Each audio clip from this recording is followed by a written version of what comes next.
Bonjour à tous, merci de nous rejoindre pour votre Info News. Tout de suite, l'actualité de la mi-journée. Un loto pour sauver le patrimoine en péril. Les tickets sont en vente dès aujourd'hui. L'objectif de cette opération, récolter des fonds pour restaurer des monuments historiques en danger partout en France. Parmi eux, le site de Maison Rouge à Saint-Louis, dernier domaine caféier du XVIIe siècle. Mais ce matin, à Saint-Gilles, les joueurs sont encore un peu frileux. Le prix du jeu de grattage semble les décourager. Marine Abat. Et pour l'instant, je trouve que le prix il est trop élevé. Peut-être plus tard, mais pour l'instant, non. Non, c'est chaud là.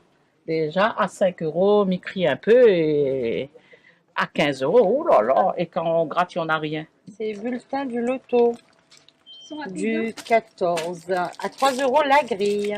Et le résultat sera plus vers le 5, le 6 quand les gens ont un petit peu plus de sous, vu que le prix est quand même élevé, 15 euros. Et sur ce sujet, vous pouvez réagir avec cette question. Et vous, comptez-vous participer au grand loto du patrimoine? Nous attendons vos réponses en commentaire.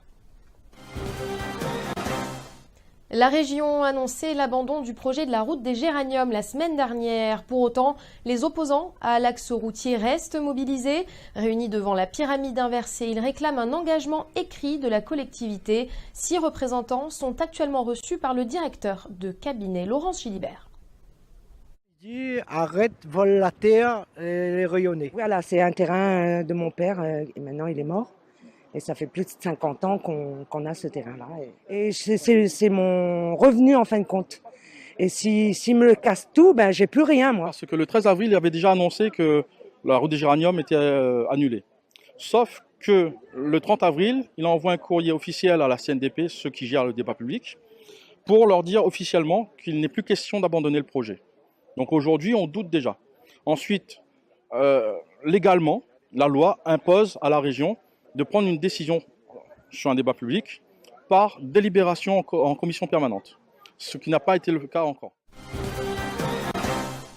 Il poignarde un gramoun en pleine rue pour lui dérober sa carte bancaire. C'était la semaine dernière dans le centre-ville de Saint-Denis. L'homme âgé de 76 ans est toujours hospitalisé, mais ses jours ne sont pas en danger. 3 individus ont été interpellés. L'un d'entre eux a moins de 18 ans. Les 2 majeurs sont actuellement jugés en comparution immédiate au tribunal de Champfleury.